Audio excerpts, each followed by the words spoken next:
So, Noah, where and when were you born? I was born the 13th of June, 1977 in Eureka, California. Ah, Hmm. uh, Eureka. I was born June 12th in LA. May, Oh, where and when were you born? I was born in 90, 85. 85, June 11th, in a small county called Xincai in Henan province, China. Mm-hmm. So we're all born in within 3 days of each other. Yeah. Did you say you're the 15th? 12th. Oh, 12. That's right. Yeah, you're the 12th. Oh, yeah. 11, 12, Oh, 13. okay. Yeah, that's right. Yeah. Yeah, That's perfect. great. Okay. Yeah, We're we going to have a celebrate lot our of fun. birthday together. Yeah. Tell us a little bit about your career education path. Noah, what did you study in college? Where did that lead you? Sure. Yeah. Okay, Yeah, you go sure. ahead. Yeah. So I grew up in Spokane, Washington, and that's where I went to high school. Then I went to college. I went to a small liberal arts college in the suburbs of Philadelphia called Haverford College. And I was dead set on being a math major when I started college, but that lasted all of about 2 weeks until, because I had taken a philosophy class just kind of on a whim, and very quickly knew that philosophy was just answering much more. Yeah, yeah, yeah. You can get it, baby. Where is Just my iPad? it's in the living room. Okay, all right. My wife will just gotta go get the iPad for the. Anyhow, it took about all of about 2 weeks, and till I was very clear that philosophy, studying philosophy was a much more interesting way to spend my college years. That said, I graduated college still just as a like, yeah, yeah, yeah. This is Mira. Yeah, graduated college with no definite career path, just a sort of like spiritually seeking hippie and who was gonna, find my magical path in the world, and sort of did and didn't. I didn't really have like a real job per se until I was 30, and part of that, what happened in the intervening years was how I met my wife. So I spent my 20s doing a number of kind of like odd jobs, and like I worked at a social service agency for a couple of years. That was, I guess, sort of a grown-up job.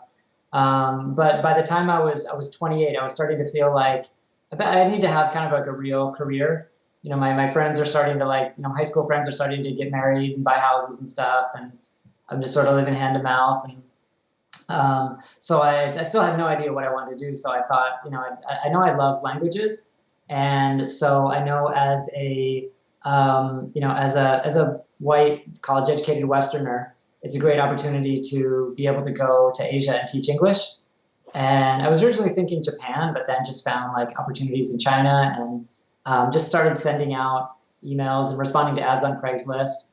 And then it was just the one that responded, and they didn't require any kind of like teaching certification or anything, in this place called Zhengzhou in Henan province, which I had never even heard of at the time, which is ridiculous because it's like bigger than most European countries, but more populous. But so I just thought like, okay, this just felt right. Like I should just go and do this. And 1 year in China turned into two. And then I turned 30 actually in my second year. I did 1 year at the college where she was a student. And then I stayed a second year at a different job in Beijing. And there's so much to share about any of this, but just, yes, the career arc. So we'll kind of share that. So I turned 30 in Beijing towards the end of the second year of being an English teacher there. And it's still, I'd had a good time. You get respected. We're working in China, and especially as a teacher, and made good money for being there. But it still is not like a professional. It's not like a grown-up career to be an oral English teacher in China, right? So I thought I got to come home and do something more, like a bona fide career. So I moved back to Seattle without a plan again. But then just by good luck got started, just an entry-level position at a software company working technical support. And I had it in mind actually from the very first day I started, because people told me when I shared that I just moved back from China, people told me, oh yeah, we have offices in China, I think. And so I had it in mind from the very first day that somehow I would end up back in China working for the company. And so I did. It took about 2 years to sort of just know what I was doing enough to so it'd be meaningful to even ask, right? But then approach some upper management, to say, hey, is there a way it could work out to like have me have a position in China? And the immediate answer was yes. And it was just it's a surprisingly smooth process. And it took a few months to get all the details worked out. But, long story short, then it was May 10th, I think, 2010. I was on a plane to Xian to be something called a business analyst, which I didn't even really know what that was at the time. But it just essentially amounted to being a liaison between developers based in China and management based in North America. So it was a pretty natural fit, just because I'd been working in technical support and I knew the content of what we were talking about, even though I had no idea what that actual like formal discipline was. So I spent 7 years in Xi'an, China, doing that. And in the course of that, I really feel so lucky to have been like just kind of so scattered in my 20s, but to have ended up with a bona fide professional career. I mean, just by, good luck and the grace of the universe, So over the course of those 7 years in Xi'an, I was able to get a sense of like what, what the professional disciplines are in the software business, and then was able to transfer back to the company's headquarters in Dallas, and then just do the same thing I've been doing in China, which is based out of Dallas. So that lasted until this past July, when there was a lot of downsizing in the company. That I'd been with them for 13 years by that point, which was interesting to see all the things that happens to a company over that amount of time. But so I was laid off from there, and then just was invited to join a startup venture with a friend who lives here in Plano. And so that's what I've been doing for the last 6 months. And so now I'm a co-founder of a software company, which how fancy, huh? Yeah.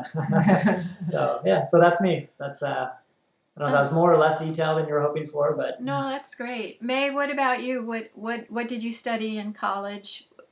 So I studied international trade in college, and when I met Noah, I'm 20, right? Yeah. Sophomore in college. Then after I graduated from college, I had a job in Zhengzhou. Then I moved from Zhengzhou to Beijing, and I worked several different jobs in Beijing. And then I know Noah was going to come back, and I knew he's going to move to Xian. Then I agreed to meet him in Xian. That's after about 3 years we've been separated. Then we were back together in Xian, and then I moved from Beijing to Xian, and I worked several jobs in Xian, but nothing really professional. Just like administrative assistant, executive assistant, positions. Administrative assistant, like secretary to the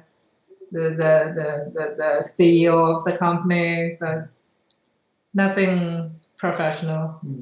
And then I went back to go to graduate school in Xi'an.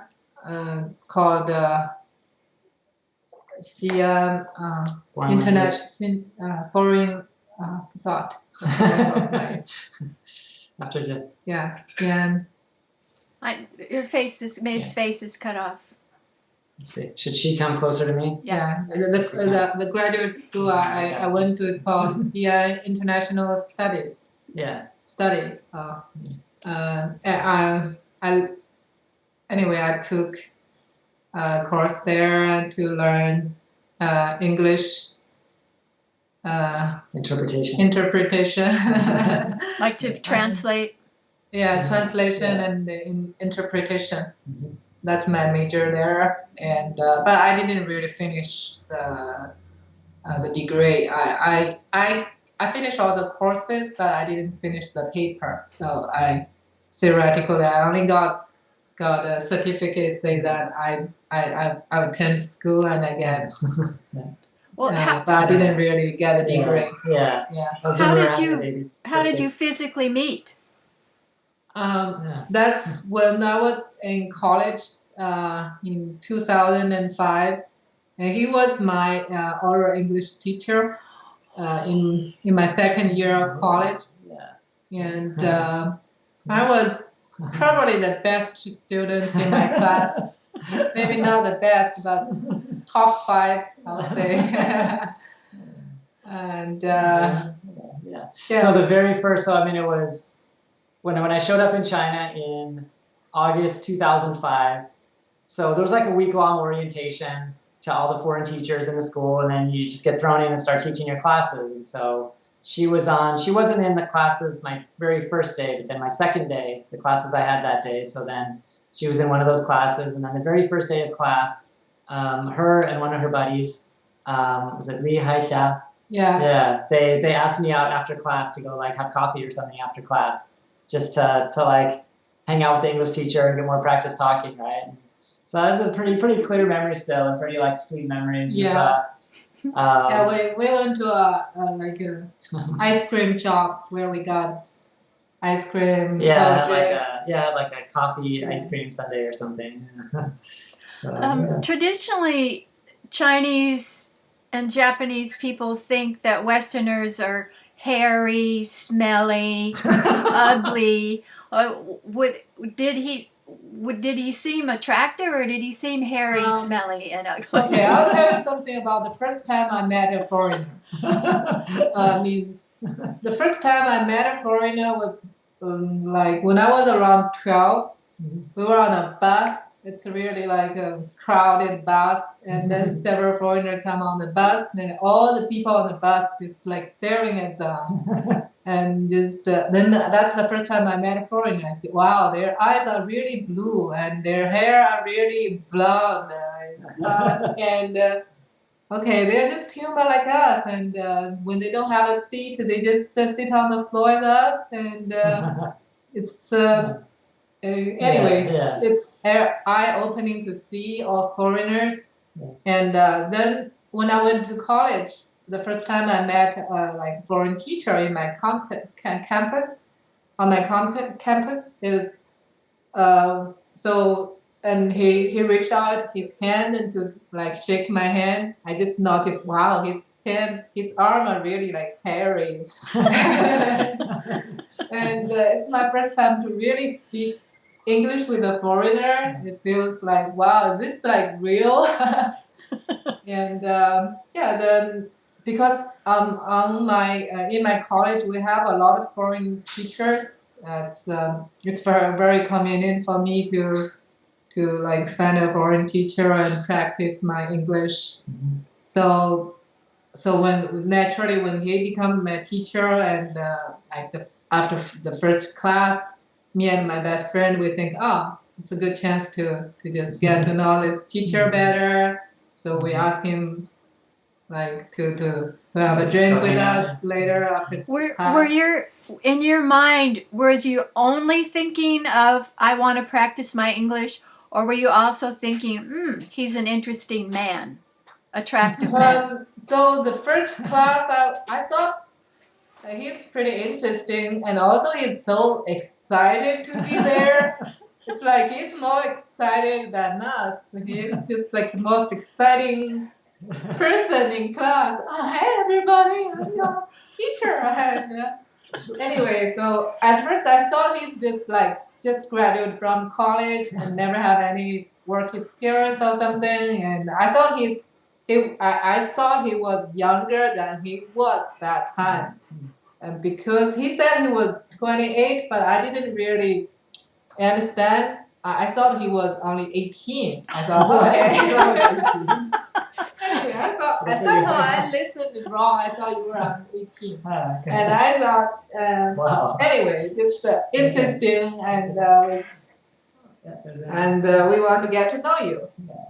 Not really any special feeling, just interesting, and want to know like what's your experience like to be a teacher. And then how did you get from curious about knowing each other, practicing English to, could be romantic?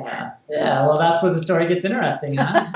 You want to hear my version or hers? Yours first. Yeah, okay. So, I mean, we were pretty genuinely just platonic friends for the first semester of school, and we became pretty good friends. Like, we just kind of became, confidants is a little too strong a word, but just kind of kindred spirits, and we would spend time together to, on the pretense of like speaking English or practicing English. But she was also started teaching me Chinese, and she enjoyed that.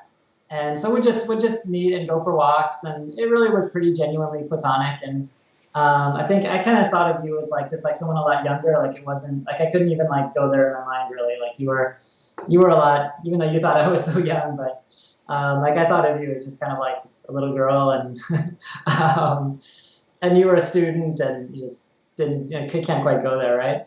But then we just continued to become better and better friends, and then what happened? She had originally told me that her birthday was in May, and because they go off the Chinese calendar, and so you have to always clarify like what system you mean when someone says a date, right?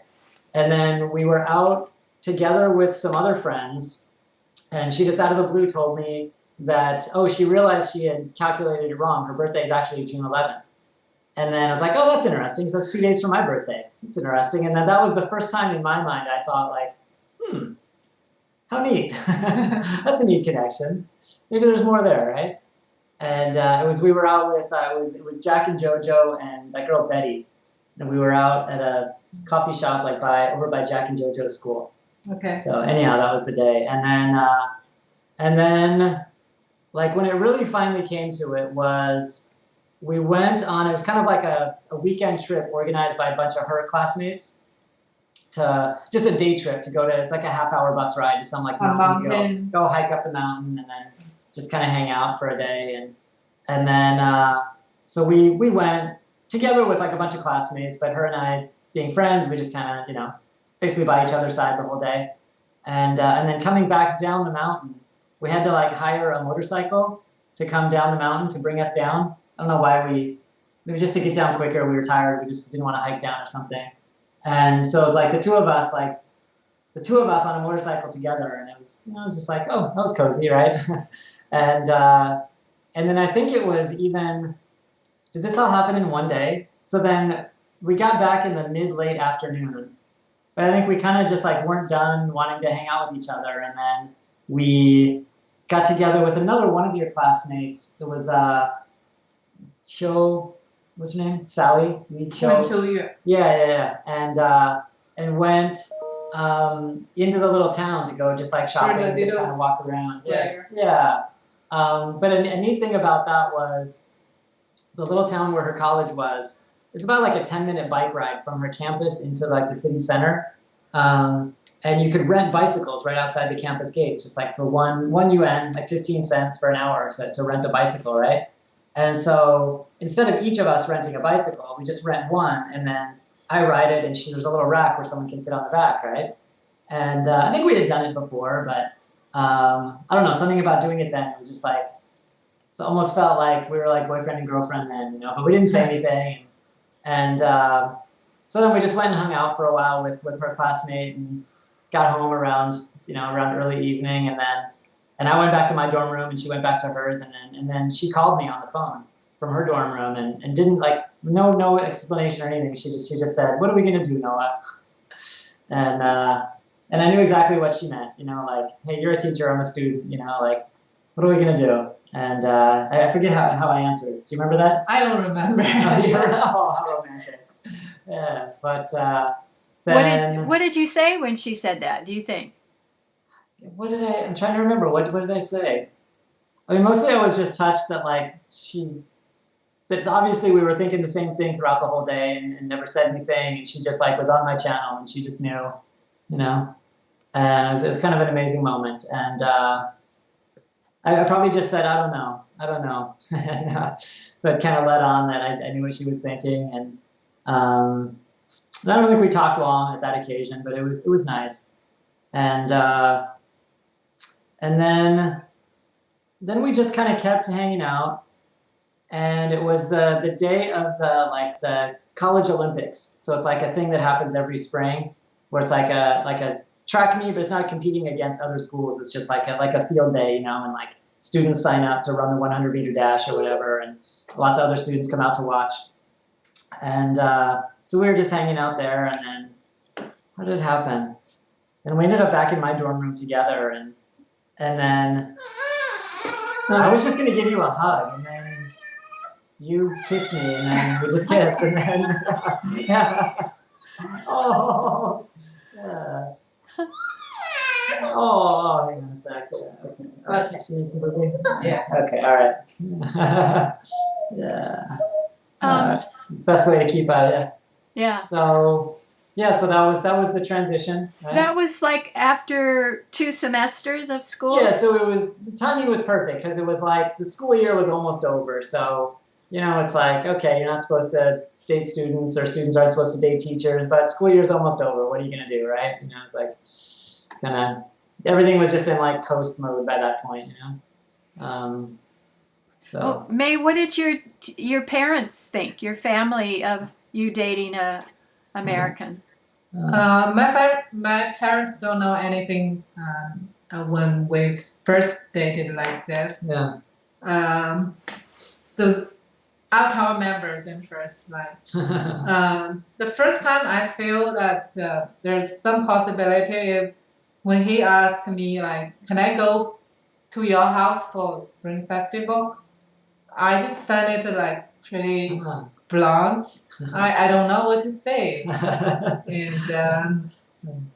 And I really seriously considered like, how can I invite you to my house and for Spring Festival? And I think I somehow turned you down. And then you went to my other classmate's house for Spring Festival.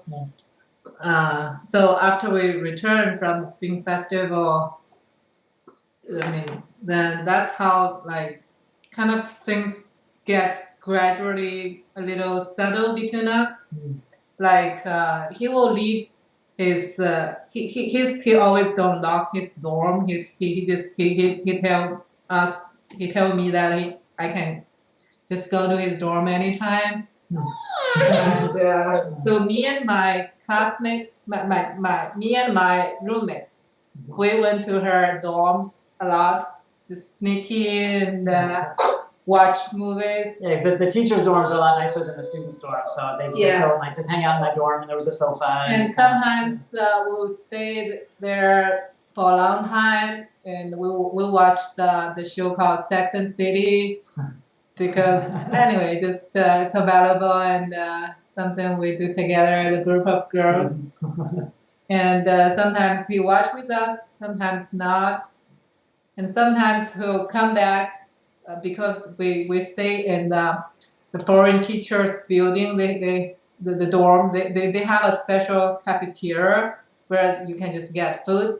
So he'll just went down there and get food and bring upstairs so we can have free food and and movie. That's why we hang out a lot. So Noah, you were being used for your food and your TV. I'm now kind of realizing that. Yeah, you should use it for your food and your hospitality. Because you know it costs 2 yuan to have dinner in cafeteria, and for me, okay, a free dinner is it's good and it's good. So we hang out a lot in your dorm, and also every time he meets me, he'll always bring me like a drink. So like a bottle of green tea. For me, I feel I would never buy a bottle of green tea myself because it's like the money enough to buy a dinner. I'm not going to spend on drinks. But anyway, every time we met, he offered me a green a bottle of green tea. Anyway, that's a thing between us that just feels like a special feeling. And I remember the first time I feel like I'm falling in love with you when we are walking by the lakeside, and you realize that my shoelaces are loose, and you just like bend down without thinking to help me tie them up. And then at that time I feel, oh, this is like more than teacher and student, and something kind of intimate. Yeah, that's anyway. That's gradually confirmed that we have feeling for each other, and even my roommates, they can see that they keep making fun of me for like, are you going to date your teacher or anything?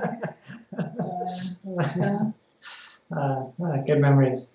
No, just I just tell the thing that I feel special about, and I want to see what happens next, but I want to go back to Noah. When you first were in China, what culture shock did you experience? For me, being in China 2 times, I think what struck me the most is how many people are on the streets and how people are interactive and talking and noise. Whereas in the States, you can go to a neighborhood and there's no one on the street. It's quiet. Absolutely, yeah. And I mean, frankly, that's something that we really both miss about being in China, and we sometimes talk about going back, and that's one of the main reasons, is just to like the human connection, right? To be able to walk out your door and like just interact with people without having to like make plans or make an effort, But at that time, like when I first went, the culture shock was, first of all, it was just like getting through the idea that China's some like exotic, like completely unknowable other, and it's like just simple things like, people raise their kids, people walk their kids to school, it rains the same way it rains here, right? There are, so that was the kind of the biggest culture shock, is like, it's less different than you'd think, although I had no idea how, right? I mean, it was just in my mind previously, it was just this mysterious, unknowable other, which is just like, it's just, and it took a while, it came in waves, right? It's just like, people are just people, right? That said, there are things that are very different, right? And so, the fact that like people were so nice is an oversimplification, but like the hospitality and the like the courteousness, right? And the way that courteousness is built into social function, right?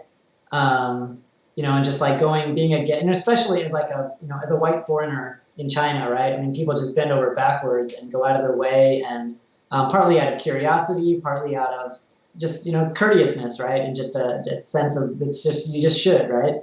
So, I mean, so many times just being a guest in someone's home, like, I just met them 2 minutes ago, right? But I'm getting invited into their home and like sat down and like, buffet of food put out in front of me, and just every one of my needs attended to, and then they'll like drive me to the next place that I need to go, and make sure I get there safely.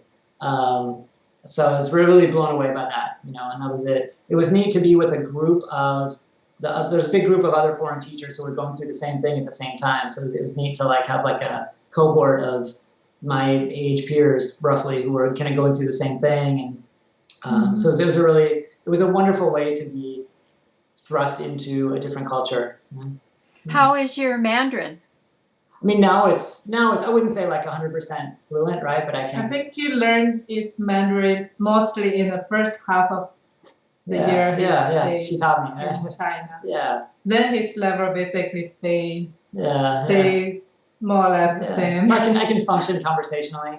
I can read, like reading like Harry Potter might be a little bit of a stretch, but like almost up to that level. So. Are you speaking to the girls in Mandarin and English both? Your girls? Yeah.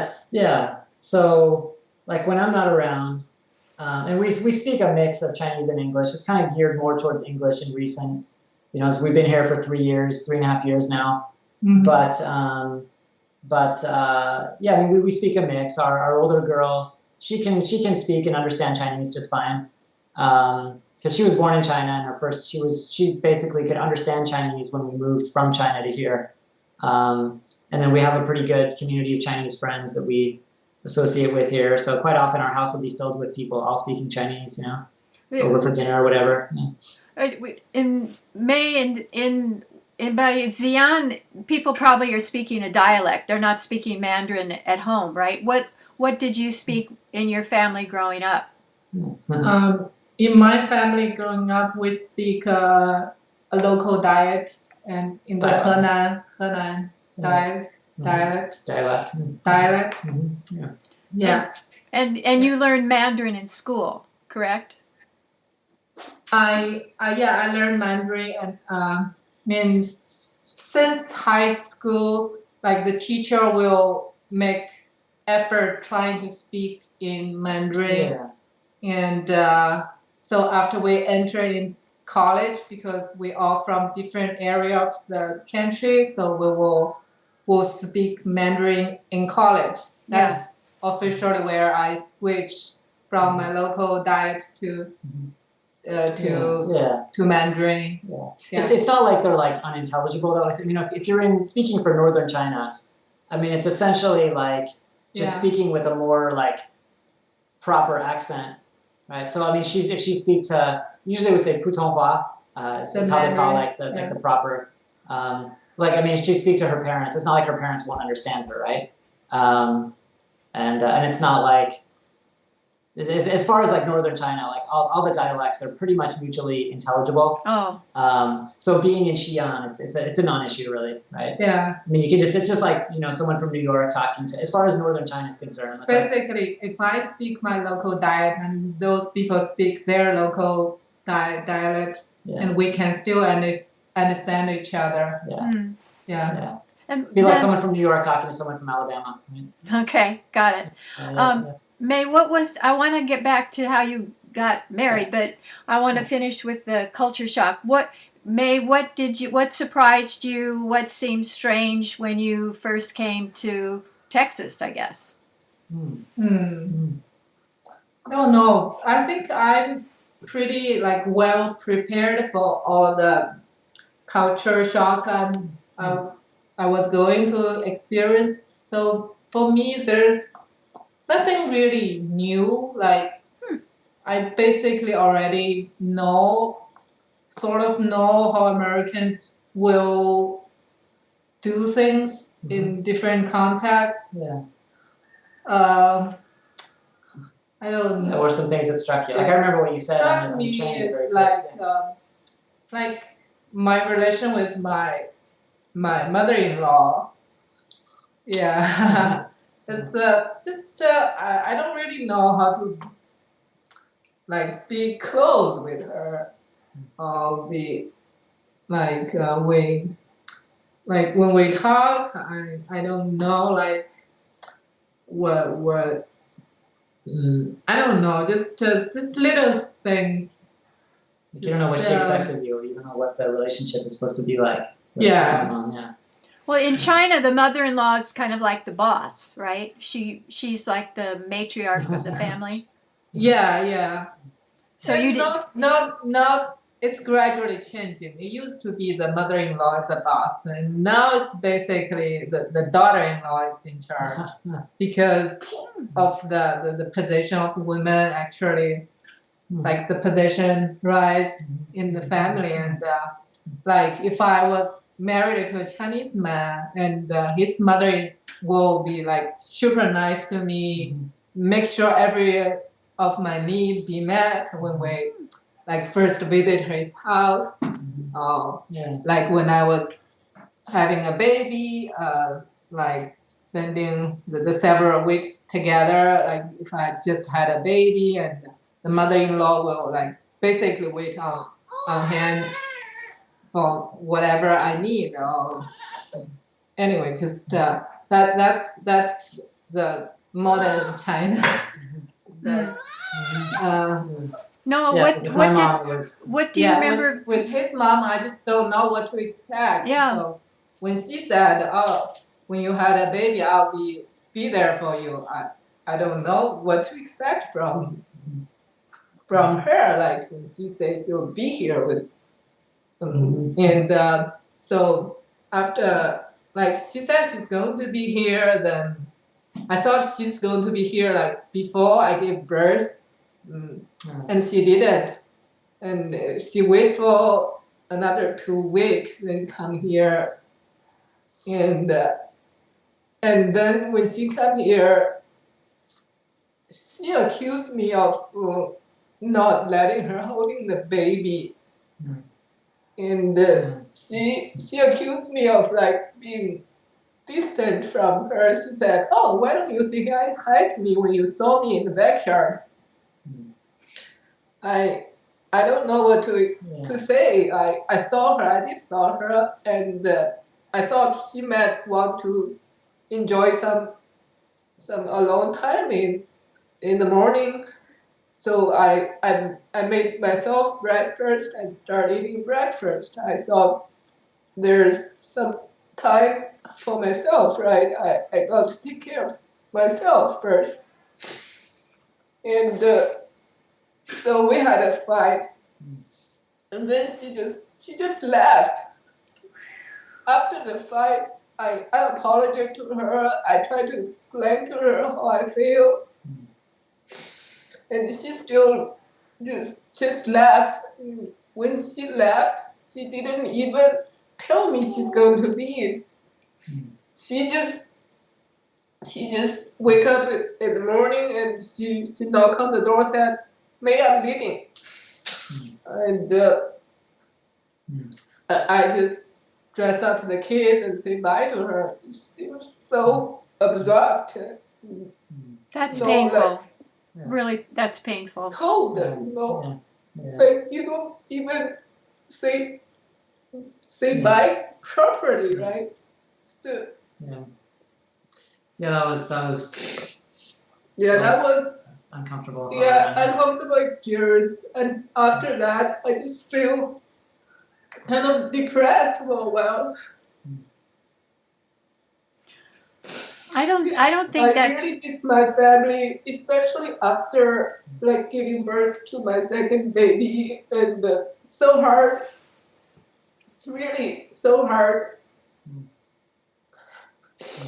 Yeah, so I mean, it'd be a completely different experience in China. Like when we had our first baby in China, and her mom lived with us, and she just waited on us hand and foot. And even me, I'm just like, just because I'm the husband and I'm working full time, and my mom shows up and just kind of like la di da, just kind of like maybe she'll cook a meal here and there, definitely not moving in with us, definitely not didn't even seem that sympathetic to like we just had a baby, and she had some health issues too, that baby, right? That was not until later, yeah, not until later. And my mom was really helpful when that happened, right? And that was that was about 5 months later. And, Yeah, but she was here for like a week. Yeah. Yeah. Yeah. So, but I think, I mean, you asked what the culture shock, right? So it was, there are very different expectations of family members, especially family, and like your obligation to each other, and it's just like, as Westerners, we're so casual about these things, whereas it's much more established in, I think, not just China, but a lot of places that aren't the fully capitalized West. Yeah, like when we had our first baby in China, even my uncles and aunts, they offer like, "Oh, if your mom is too busy, I'll go take care of you." Mm-hmm. Mm-hmm. Yeah. But here, I mean, no one really offered much. I mean, even my mom. So yeah, so that was kind of shocking. Yeah. What else did May say to you? You said you remembered some things she said when she first came to Texas. Well, I remember the very first thing. I don't know how like meaningful this was to you, but riding the train from the airport up to Plano. So we showed up in Dallas. Neither of us know anybody in Dallas, right? Yeah. Just my coworkers, but none of them offered to like pick us up at the airport or anything, right? It's that was kind of a culture shock, to like a reverse culture shock to me, But anyhow, we're riding the train, and it goes on the way up to Plano. We went through downtown Dallas, and just looking out the windows, you can see, the usual people you see downtown. People who live outside and in various states of just disrepair. And I remember what you said to me. You're just like looking, and like there's so many people who are just broken, right? And put it like that. It's like, yeah. I mean, there's so many homeless people, and like you can see from their expression that they have nothing to lose or nothing to gain, nothing they motivated. Like the beggars in China, they beg for money. they do stuff, they steal or whatever. But here it's like all those people wandering around on the street. That's kind of scary in a way. Yeah, sad. I don't know what those people like up to. They want money, they want love or anything. So that was what I told Noah. It's like there's just so many people on the streets that nobody even take care of them, or they like I don't know. Yeah. In China, their families would take care of them. It's that you don't. I saw homeless people in Japan, but I don't think I saw homeless tents or whatever in China. Yeah, I mean there are beggars in China, but for some reason they're just not as sad, and you don't see people just like completely just broken, There are beggars in China, and I think they have an organization maybe. That once we were on the street of Suzhou, and Noah gave like 1 yuan to a beggar, and then we got like a bunch of followers following Noah to get more money from him. We were scared. We ran away. What else did you notice here? What? Okay, May, you fell in love really consciously when Noah tied your shoelaces. It was like an intimate gesture. And then did you decide to live together? When did you decide to get married? How did you transition to that kind of commitment? So I'll round that out a little bit. So that was the end of the school year. And then I had a decision. I could either stay on another year as a teacher at that school or decline or do something else. And so I can't remember how I made the decision. I knew I didn't want to stay on a second year at that school, partly because it would be awkward to continue on as an employee of the school, right? So I looked around at some other jobs in the same city, but I went back home for the summer without a plan, but I knew I was going to find another teaching job in China. And so I got another job in Beijing, which is about just an overnight train ride away from, it's much easier to get back and forth now, but it was kind of far then. But not too well. So then I had the job in Beijing, which was cool. I kind of wanted to graduate up to a bigger city and have a more slightly more professional experience. And so she would come up about one weekend a month. She would take an overnight train from university, and when we had a long weekend or something, she'd come and spend longer, a whole week long. It was the fall break or something, and I didn't go down to your university. I think I went once towards the end of the school year. I had to go visit again around Christmas. But that was our year. We were kind of a long distance relationship within China, and then at the end of that year, so then I went back to the U.S. and we really left it kind of open ended.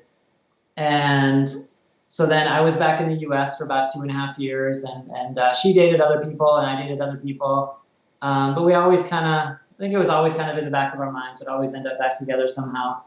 And so, looking for the job back in China, that was a part of it. It was a professional step up, and it was there's this girl I want to see there, So when I called her and told her that, hey, I got offered a job in Xian, it was not even a question. She just okay, I'll just pick up and move there.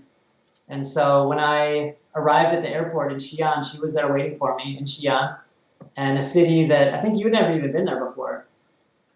You'd never been to Xian before, had you? No. I never been to Xian. Yeah. So she found out where my office was going to be, and she had an apartment rented that was just 2 blocks from my office, and so that was that part of the story. And then, so, I don't know, anything you'd add to it, May? Yeah, go ahead. And when did you decide to get married? Yeah, so it takes it took a while. It takes a while. Yeah. It takes about three years before we finally get married. Yeah. So did you live this was together? another kind of culture shock thing where, in my mind, even though I was 30 by that point, but as an American, I just felt you get married, you don't get married, it's not, it's sort of like, that's so square to like be concerned about that, right?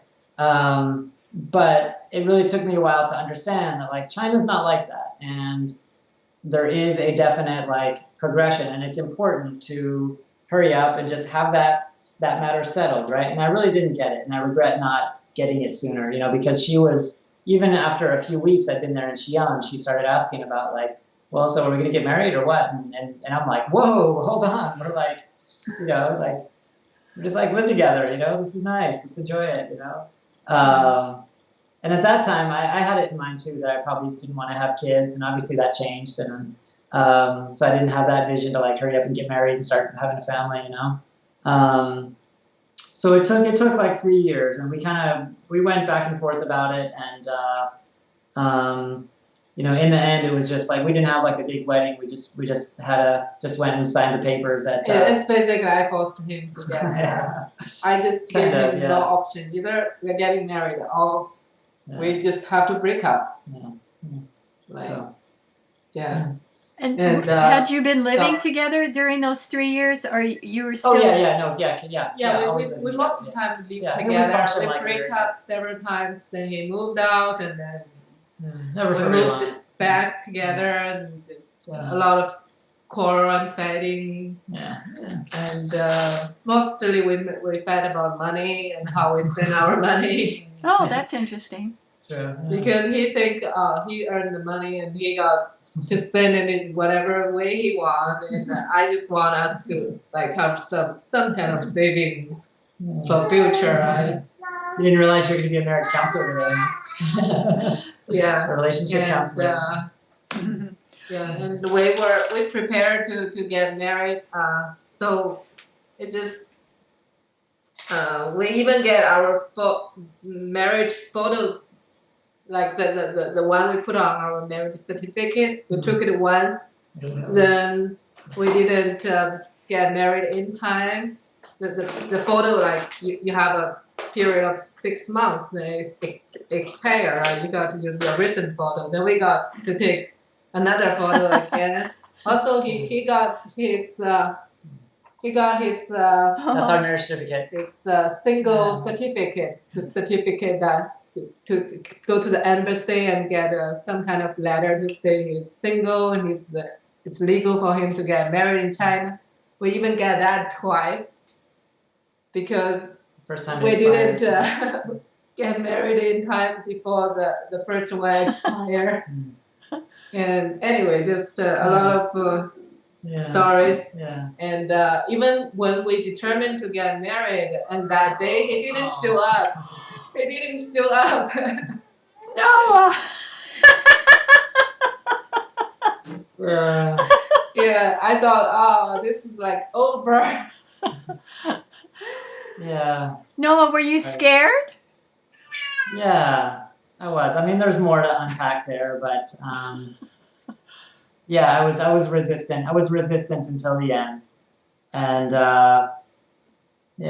that's why we didn't really have a wedding. Yeah. And also, my family don't want to. My family don't want to like people in my village to Yeah, it would have made a say big anything bad or something. So yeah. My mom is like, if you choose not to have a wedding, I won't push you. So we don't have a wedding. Yeah, your parents were cool did like that. So yeah, we just kind of flew under the radar like that.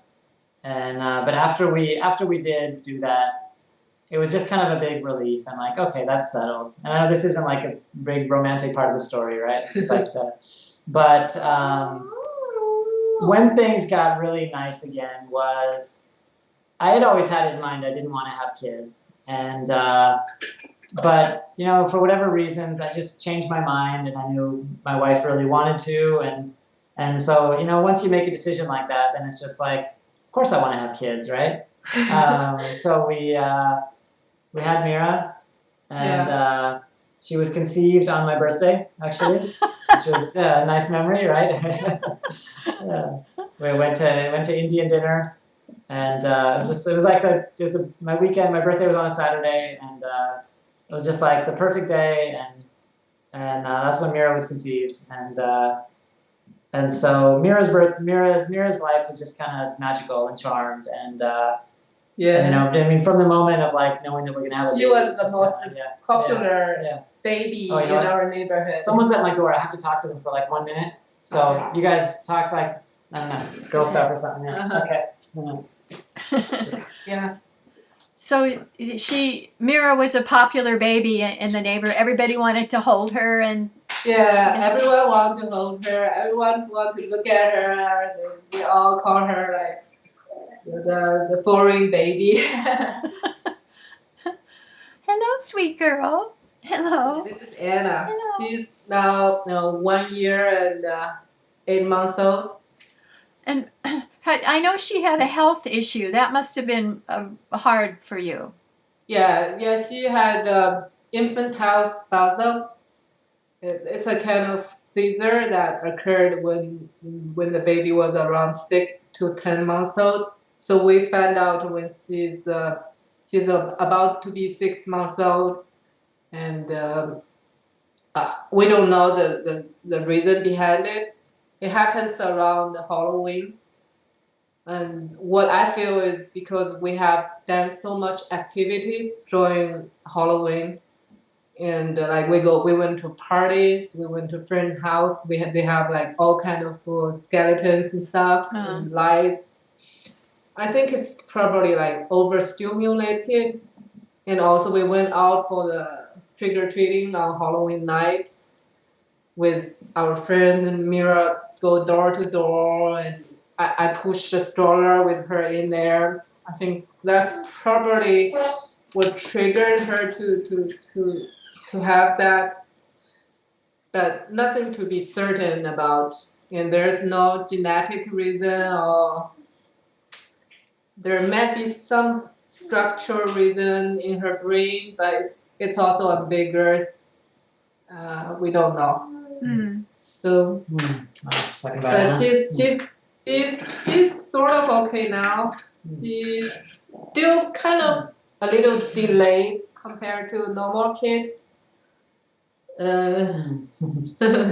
But she can walk. She can start to talk a little bit. She still call daddy and mommy in Chinese.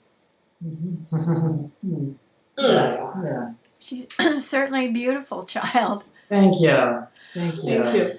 Anna. When you had those conflicts about money, how did you resolve it, and how do you work out spending, saving, money issues now? Yeah. Did we work it out? I don't know. I think the process of resolving the problem is the process that I gain more power in controlling our finance. Like first, I ask him, okay, every month you give me 2,000, so I can put aside in my saving account, and then later he gave me more, and later he just gave me his bank card. Then I just give him some money to spend every month. That's just a process of a mutual. Yeah, I think it was. This is interesting to look at in hindsight. But yeah, it was having a system where, okay, like as long as I give her a certain portion set aside a certain portion of my salary each month, and then the remainder is mine. And then if I want to blow it on whatever, it's okay. Like we just had that understanding. If I want to buy a fancy piece of furniture, or save up my little allowance over a few months and buy something bigger, or just blow it every month on, whatever, that was fine. So we were at peace then. So now where do you find there's disagreements or conflicts or tension? Do you have any over child discipline and child rearing? That could be a source of conflict for parents if one's stricter and one's more lenient. I think right now we have far less conflicts than before we were married. Our main conflict about money, and it was most fierce before we got married. And after we got married, and I don't know, I just feel more like secure. I know that even if we get divorced or something, that I still get half the money, right? How romantic. Yeah, I'm very practical. Yeah. So what are the issues? Any issues like living in Plano? Yeah, I mean, we both are just kind of like bored here because I mean, I can look out the window here and it's just like you said, the suburbs, like where is everyone, you know, like just lonely. There's you know? nothing going on. Yeah. But issues for us together, I mean, things that I give you a hard time about, like I feel like I kind of have to do most things because like my wife, she doesn't drive still. We have a permit and we should practice more and it'd be easy for you to get your driver's license, but just a lot of stuff like that, like just, you know, whether it's making appointments for things and just, you know, dealing with like legal things, doing our taxes, like I pretty much have to do all of it. And then the drilling into that a little more, like, you know, I was never very good myself at like making a home look sparkling and beautiful, or knowing how to arrange furniture or just make a home. Like, I know I like being in comfy middle class homes, but I've just always lived in them and I don't know how they got that way. And my wife didn't grow up in a house like that and doesn't know quite how to make things look like that. But I put pressure on her to like, you know, why doesn't our home have that sparkly, you know, just, you know, what's the word, you know, better housekeeping feel of like when we go to my aunt Debbie is our one relative here and her house is just like immaculate, you know, and it's just not because she's like super wealthy, but she's just like very particular about keeping her house like organized and beautiful, and so sometimes I give my wife a hard time, like, You why know, doesn't our if house? I was around your Aunt Debbie, she's my mother-in-law, I probably can learn Yeah, from her. I can be like her. Yeah. So that, and I mean, I don't know. Do you want to get into more like how deep do you want to probe about like, you know, issues that we have and conflicts? Like, Deep is good. what? Deep is good. Yeah. Okay. All right. Well, maybe I should shut my office door so we. Yeah. Okay. Let me shut the door.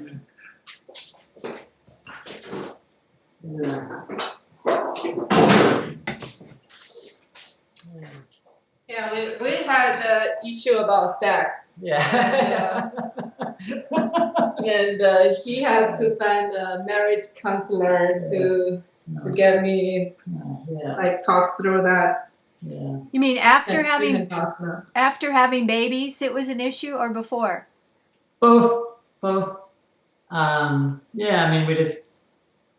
I don't know. My wife just doesn't like having sex that much, and I don't know. It's not an issue for me, so I'll let you talk. Yeah. So I don't know how much you want to go into this, right? It's it's up to you. But yeah. So it's been an issue from the start of our relationship, and I mean that was a big part of my resistance to wanting to get married. Is my wife was just never very into actual sex, and just didn't like it. And I mean, it's really only when we were like trying to get pregnant was the times when we're like both enthusiastic about it, you know. And so I wouldn't say I'm at peace with it now, but not like as on edge about it. So that's kind of always in the background. And what did the marriage counselor or the counselor suggest? yeah, so we never really got to the point of like getting recommendations about that. You know, it was a Chinese American counselor, and she was great, and I was enjoying it. And I mean, she was kind of like, "Can you hear us? Okay?" She's babbling. I don't know if you can. She can stay here, okay? So the counselor, we didn't really dive into that directly. You know, we started with that as the entry point, but then it's like, okay, let's understand the background of your relationship and what other traumas you're dealing with. And then, I mean, I thought we were getting like right to the point of like right about to dive into some juicy stuff. And she was going to have a one-on-one session I was going to sit it out. It was going to be a one-on-one session with my wife and the counselor.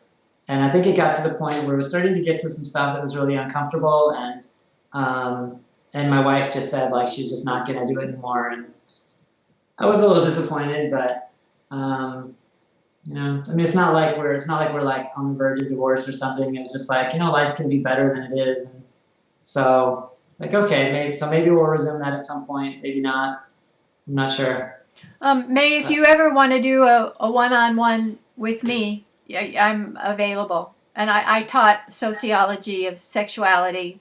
So okay, okay, good. But Good. what Masters and Johnson, the sex therapists, May, you probably Yeah. don't know them. Virginia Masters and We watched the TV show Masters of Sex. Yeah, we did. yeah. Well, they said start out not having intercourse, just like back rubs, touch, feel, with the clear thing. No intercourse. We're just Okay. exploring and feeling what's good. That's what they call it, sensate focus, so that you start with that. And then Cher Hite, Hite, wrote a really famous old book about female sexuality, and she said the main thing is men don't realize the importance of the clitoris, however you pronounce it. And if the clitoris is involved, then it's very satisfying. Yeah, appreciate that. I mean, I for know. me, I think our sex life is pretty Yeah. satisfied me. Like I try to talk to my friend and she said, "Oh, I can be your marriage counselor." Then she asked me, "What's your problem?" I said, I have sex problem with my husband. And she said something, "Oh, I never really have orgasm." Yeah. It's like, well, you're not. Yeah. If you have never had orgasm, then how can I trust you to be my marriage counselor? The other thing that sex therapists say is you need to learn your own body and practice on yourself. I think that's really an important advice. Yeah. So I mean, I don't know how in depth you want to go into this now, but I mean, she's good like that. She's even with us together, non-intercourse sex, that's great. But she never wants actual intercourse, and one of our other housemates can all hear what we're saying right now. Well, so anyhow, we don't have to go sometimes it too helps deep. to use a lubricant so that it's not doesn't hurt. So it's Something we can try. Yeah, okay. Huh. Good. Like I said, you didn't know you were going to be a marriage counselor today. I just interviewed a couple where she's from Jordan and he's from Wisconsin. They said, "Oh, we should do this every month." Oh, wow. It brings up issues. To get back to the mundane, how do you do cooking? Cooking, yeah. So that's. So when we were in China, I do all the cooking for us, and since we moved here, I don't know how to cook Western food, so he started to cook a little bit here and there. And after Anna was born, and also after he got laid off from his previous job, he started taking more cooking tasks on. Yeah. So So I enjoy that, and it was another. We have a good system down now, but it was another kind of point of contention that, I just want my wife to be more like a Betty Crocker, when we go to Aunt Debbie's, it's these exquisitely prepared meals. I don't know. He always compared me to Aunt Debbie, but okay, be more like Aunt compared Debbie. to my mom, I'm already that's true. so much better. Well, maybe Aunt Debbie would give you lessons. Spend some time with Aunt Debbie. Would, yeah. I would. Yeah, she could actually. I mean, the pandemic, everything has changed now, but she would, yeah. A lot of in Harville Hendricks' book, How to Get the Love You Want, he says that we tend to attract a marriage partner who repeats the pattern of our parents, is similar, or kind of the opposite. Noah, how would you characterize your parents' relationship? My wife is a lot like my paternal grandmother. So that's what I've noticed. But you're asking me just about my parents in general? Tell me about your parents' relationship. Yeah, what was? So my parents, they're divorced now, and they do not have a good relationship, and never really did. my mom was just kind of like a middle class, like upper middle class girl from New Jersey, who as a hippie hitchhiked across country and ended up on this kind of like hippie Christian commune in California in Eureka. And my dad was kind of had a much rougher upbringing in Spokane, and made his own way to this Christian commune in California. So they were both at this sort of like magic moment in their lives in their young 20s, and got married there, right? And thinking, if they have Jesus and the power of love, everything will be fine, right? And turns out, lo and behold, like they came from pretty different places, and I think pretty quickly realized like they were not really on the same wavelength, as far as like practical details of making a life. So, so my dad is actually here visiting right now, from Spokane, and so he's a character. My parents are both characters. My mom's much more like the normal middle class American. My dad's much more eccentric. So they're friendly with each other, but they both live in the same city, so they see each other around town, and they just anything related to my brother, sister, they see each other, and they're friendly, but very, very different. So that was the background of growing up was. Until as long as they were still married, it was just kind of constant conflict. Nothing like just verbal arguing, right? Nothing like super dramatic or I don't know, hard to gauge. Like, is it traumatic? Where does trauma begin? I don't know, but not pleasant. And it was a pleasant relief when they finally just separated.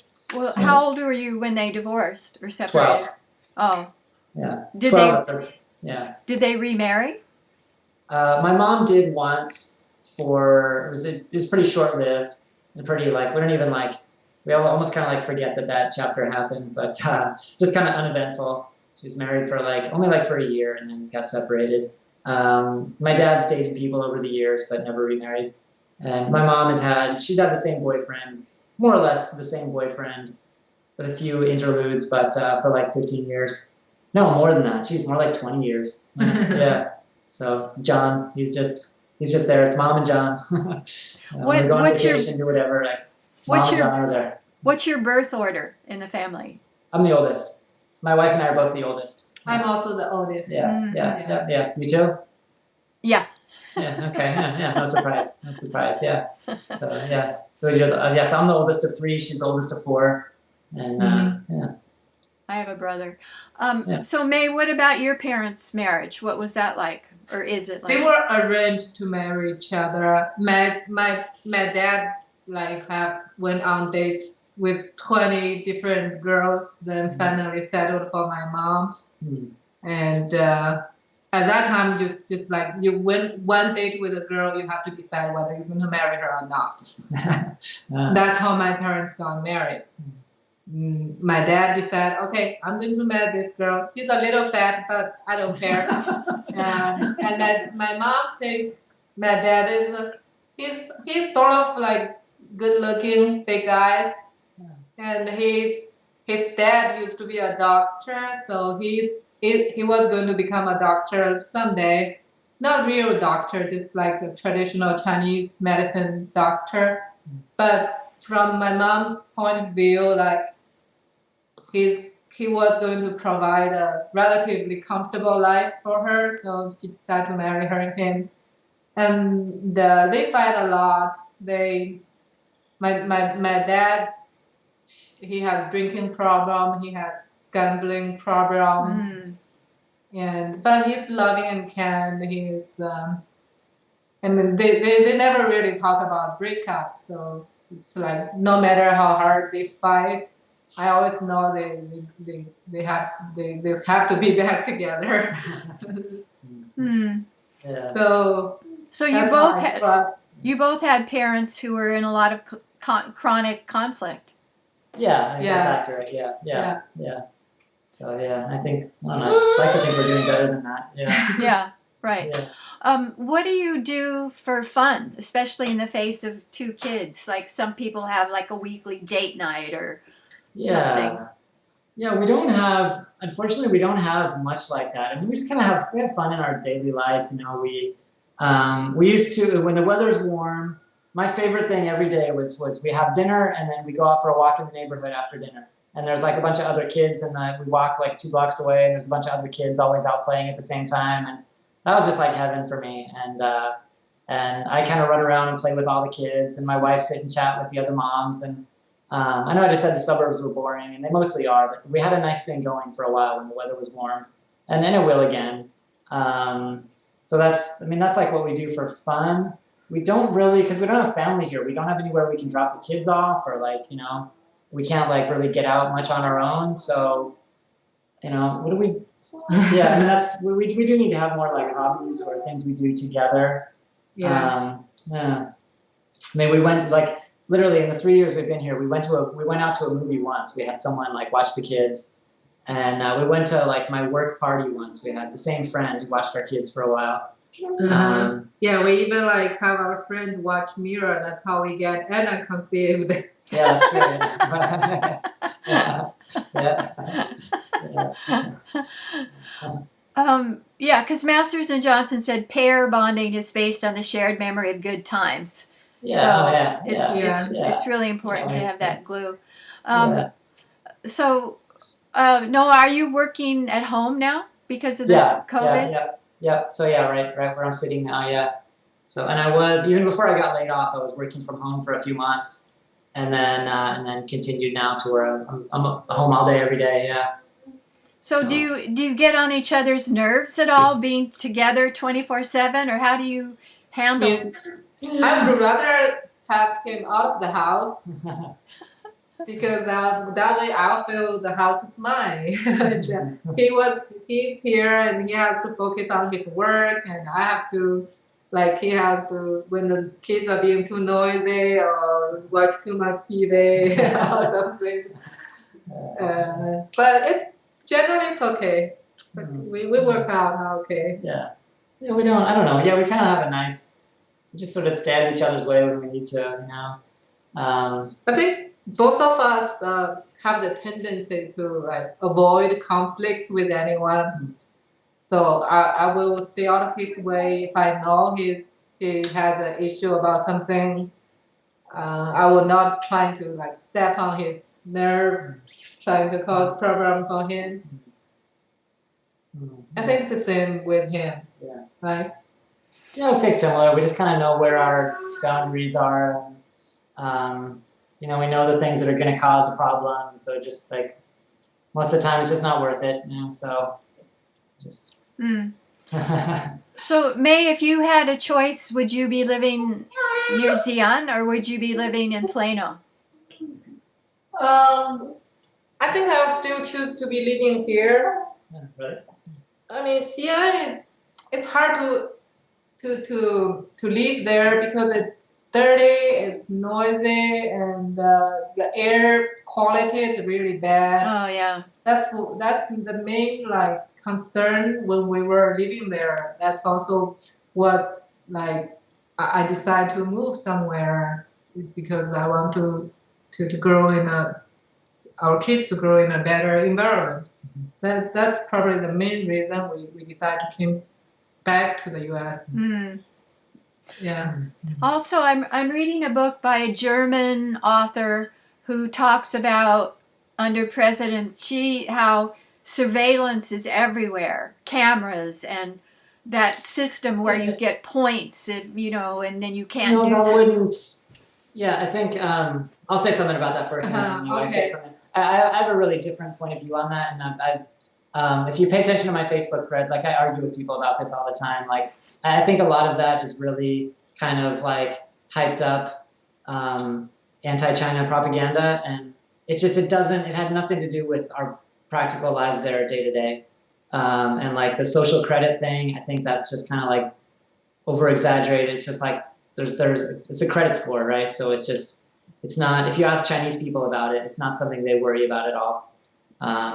So the not being able to access Facebook, that was kind of annoying. You have to use a VPN to get on a lot of websites. So that was just kind of annoying, but it was just a fact of life.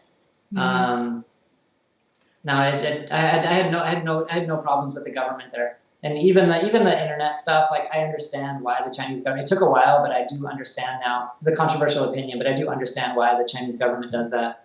And I don't even necessarily disagree with why they do it. I think the only conflict he got in with Chinese government is once there's some really important event was going on in Xian. I think the President Xi Jinping was going to visit that day, and he tried to use his camera to take videos and stuff. Yeah. And with the police just in front of him, then the police, of course, going to like get him. Yeah. Take him to the police station, ask him questions. Why are you taking pictures and stuff? Because it's the president of China. Hello, of course I'm taking pictures. Got off really easy, right? But he got off really easy. Nothing serious. Yeah, but if you are an environmentalist, if you're a feminist, if you're a civil rights lawyer, you can't speak. You could get police come to let's have tea, which means we want to talk to you. No more of this. There's thousands in jail. Yeah. I mean, this is maybe another conversation, but right or wrong, my understanding of that is that a lot of that is over exaggerated in the West, and there is a lot more freedom than most people think here. There's a lot more freedom in China than Westerners think that there is, and the bad things get exaggerated, and so anyhow, that's I just finished a book about young women environmentalists, climate activists, and the girl that I interviewed in China, the government has shut her up in every way possible. Probably true. I'm sorry. She cannot speak. And she gets in a lot of trouble for trying to be an environmentalist. She's not attacking the government, so there's not free speech. Yeah, no, that's true. That's true. Yeah. As far as like our choice of like where it wouldn't be a factor in our decision where to live. Like it wouldn't. I mean, what I've said, May's heard me say it a bunch of times, is when I lived in China, I was very critical of the Chinese government to like other Chinese people who would listen. When I'm here and I hear other people criticize the Chinese government, I'm very defensive. But when I was there, I mean, I went out of my way to like really get in people's faces sometimes, and like May, when you were in school, you had political education courses, and the big Geico college entrance exam has political education, and you have to say the right thing on the test, like Taiwan is part of China, and there's a lot of political. Basically, if you ever went through the entrance examination in China, you were told what's the right answer for any political question. Yeah. So basically, every college graduate in China knows the right answer to political, like foreign diplomatic problems, like. So I don't know. Yeah, but people like my classmates, they don't really consider themselves believing that. Yeah. So like you know what the right answer is supposed to be, but it's just like it's if you get asked, you put it on a test, right? That's what you say, right? But it's not. It doesn't affect your. It's not like deeply ingrained in people's souls, or it wouldn't affect your daily life of conversation with people. Older people who remember Tiananmen Square and that kind of thing say that younger Chinese are just materialists. They've been brainwashed to be super nationalists. They don't question. So the older generations tend to be critical of the way younger ones have been what they consider brainwashed. Do you think that's not an accurate assessment? Yeah. I would say there's kind of different. So when you said older generation, I immediately thought more like May's parents' generations, of people who went through like Cultural Revolution, and if they're a little older, maybe even like at the time of the early days of the New Republic. And those people of that age, they do tend to be really patriotic and have really deeply sentimental feelings about China and about an attachment to Chairman Mao. And that includes even people who underwent difficulties in the Cultural Revolution. Like her grandpa was like chastised and had to like wear a dunce cap and for being like an intellectual.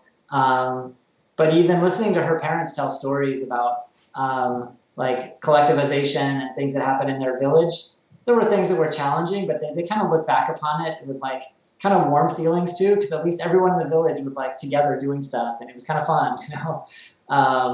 So there's that generation, and then the younger generation, I would say, yeah, older generation, just think of them as kind of materialistic, kind of like, it's kind of a cliche, just the way you think of like, you know, as kids don't care about anything these days. And I wouldn't characterize the younger generation as nationalistic. I would characterize like, you know, like in their 20s and young, like the millennial generation in China and Gen Z, you know, they're much less concerned, but they've grown up in much more comfort, right? And so they're much less concerned about. Yeah, they're not so much more about edge, work. right? Yeah. About different like society, Yeah. culture. Yeah. I would say they're less nationalistic, and they're just much more. I find them inspiring, and it gives me hope. Actually, they're more like her younger global brother. citizens. Yeah, exactly. They're like what? Pardon?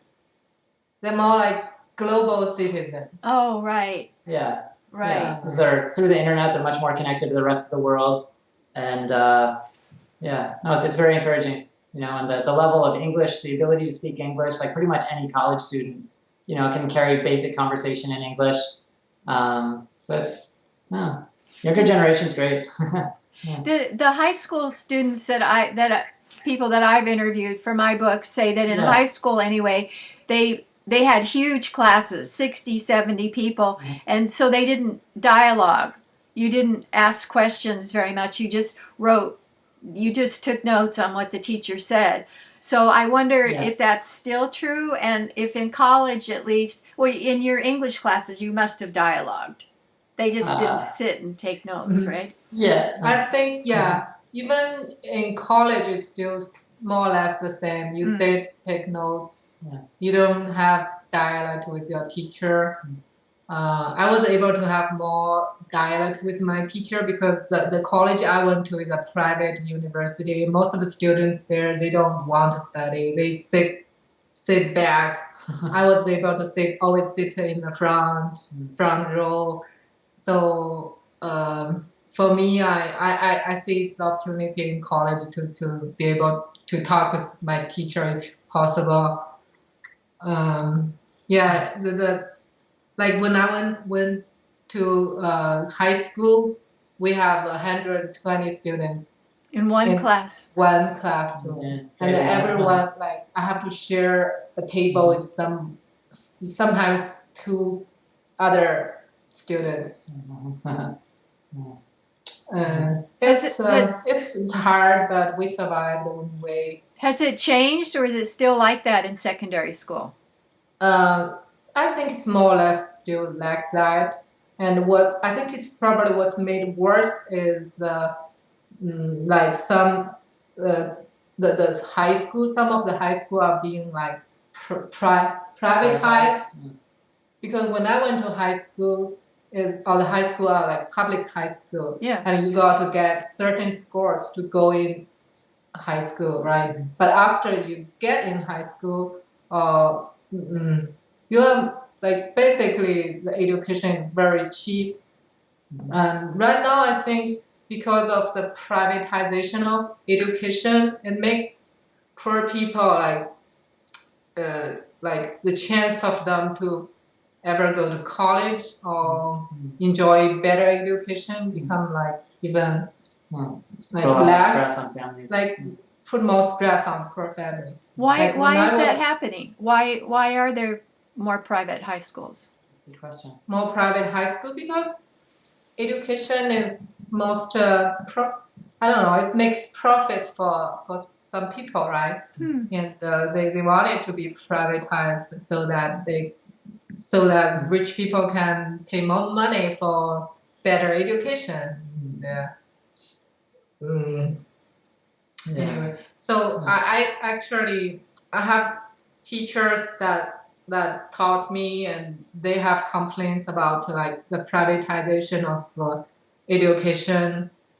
Like it used to be more fair, and like kids like me, we don't have any like background. So we just have to rely on hard work Your brains. to go to college. Yeah. Mm-hmm. Yeah. And now it's like sometimes I went back to my village.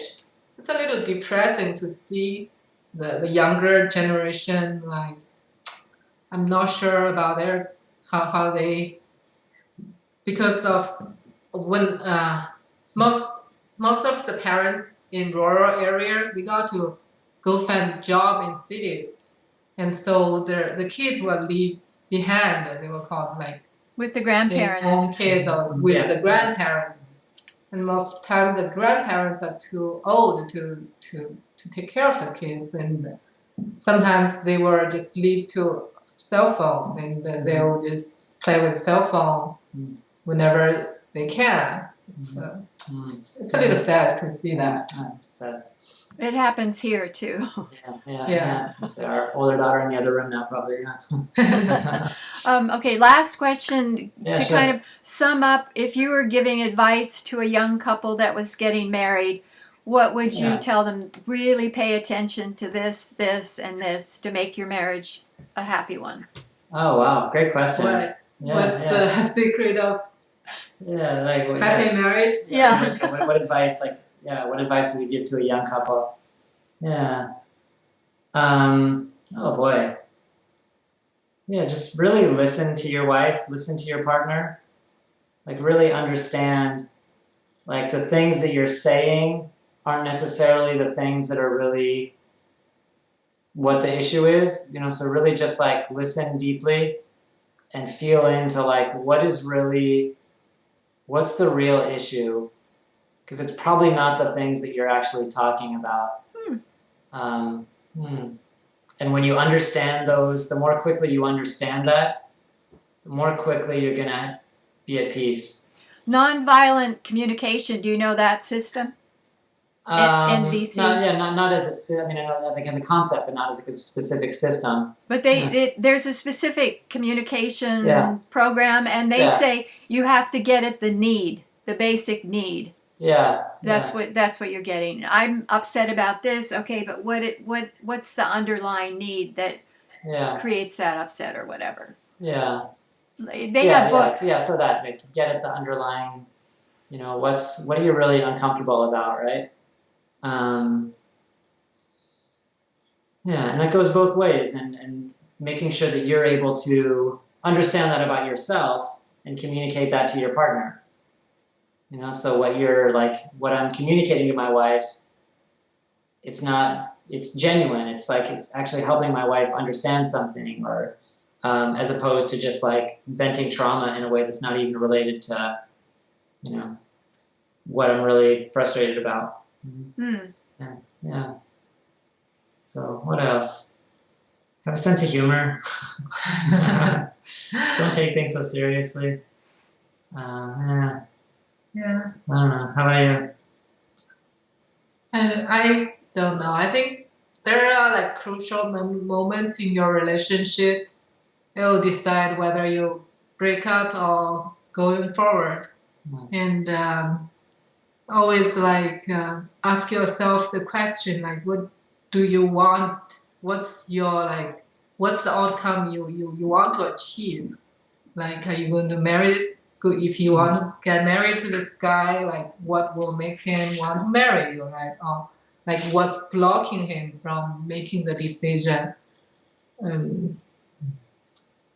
don't know.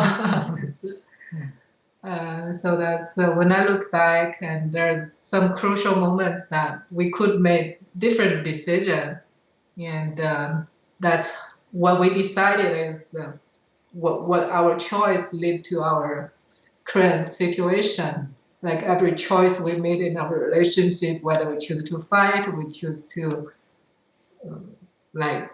to agree on our disagreement or something. I think that's important. Yeah. Like what do you like? What's your outlook for this relationship? You always have a vision for it, right? And if you want to achieve your vision, you got to make decisions that will lead to that vision. So it's like commitment is Yeah, central. commitment. You Commitment. can say that. Yeah. Anything else? Geez, I mean, now once you open up that can, like, what would you give advice to couples, right? This is fertile ground, you know. I mean, communication is just, I think, is the most important thing. And if you need help getting that, like, I wish we would have done some kind of marriage counseling or relationship counseling years ago. I don't know how we would have done that in China, but there's things that like just wasted years, like just not communicating simple things that like just that kind of either we could have just communicated with each other or someone older and wiser, or a professional could have like get it like, okay, let me tell you guys what's going on here, right? Like, Can you think of I think every couple still need to go through the stage they have to go through. Yeah. It's not like, oh, we can just have someone much older and wise to tell us what to do to accept a result, right? This is every reality. It's kind of like a constant struggle, and it's I don't know. It's just like you have to go through that yourself to really understand what's important. like anything, you have to. Yeah. Noah, what's an example of something that you wish you had communicated earlier that was simple but didn't get expressed that would have with counseling help? Can you think of it? So during the early years in China, before Mira was born, I was just angry a lot. And it came out in lots of different ways. And as soon as Mira was born, it was like magic. It just kind of evaporated. But there was that, like, I still look back at, like, what was I so angry about? And my wife never got it. And I just wish I would have had, like, a counselor or something then. I guess that's a little different answer to the question that you asked. Trying to make my way back around to it. I struggled for a long time for my wife to understand some things that I was just like constantly annoyed about. And what it was expressed as was I was always annoyed that things were like noisy and out of order, and just, living in China, it's easy to like latch on to things like that. But I don't think that was really it. I think there was something else that I was just like annoyed about, but it just like always came out as being annoyed at like that took any little opportunity to like just like fly off the handle at like just whether there's something in the world or something not right in our house, or there's something else, and by the grace of God, it all just kind of like evaporated when our first kid was born. But I feel like there could have been, with someone older or wiser, or if I had just been able to communicate better, some kind of facilitated process, like could have just got through that a lot quicker and saved my wife and I a lot of headache, and her a lot of headache, just listening to me complain about every little thing that upset me in the world.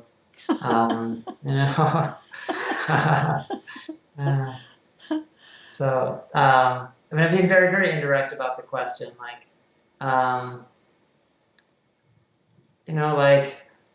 it's bothered me that, like, I talked about wanting our house to look nicer, and I give my wife a hard time sometimes about, like, I want her to, like, dress more like, sparkling, middle class, woman, right? And well, if you take her out, you have to take her out on dates, so then she has a reason to dress up. Yeah, well, that's a good idea too. That's a great idea. It's a great idea. Yeah.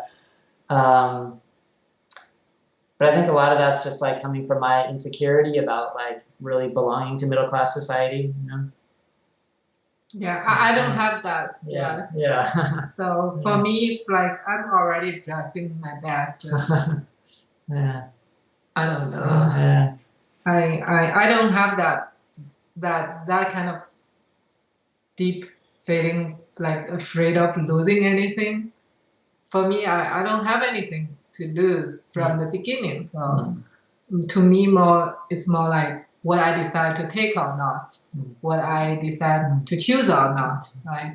do I choose this husband or the other husband or this boyfriend or the other boyfriend? Anyway, it's more to me more. It's more like what I really like my own vision for myself. If my vision for myself changed, maybe my outlook will change. If I see myself as someone else, I may change to someone else. Or if I'm with someone else who has more experience or someone who has more control of life, I may just follow that person. Yeah. Get very philosophical there. In psychology, they talk about an internal locus of control, meaning I feel I'm in charge of my life, or an external locus of control, feeling I'm acted upon. So it sounds like, May, you have a internal sense of a locus of control that I choose. I always feel that, like, if I had a dream and if I'm like my desire is strong enough, I always achieve it no matter what. Do you want to do work, be employed in the U.S.? Or are you happy being a mom? So far, my vision is not very clear, but I feel I will work someday. But right now, taking care of my kids are important. Yeah. So I'm trying to make myself as committed as possible to taking care of my 2 kids right now. All right. Thank you. I'm going to turn off the recording.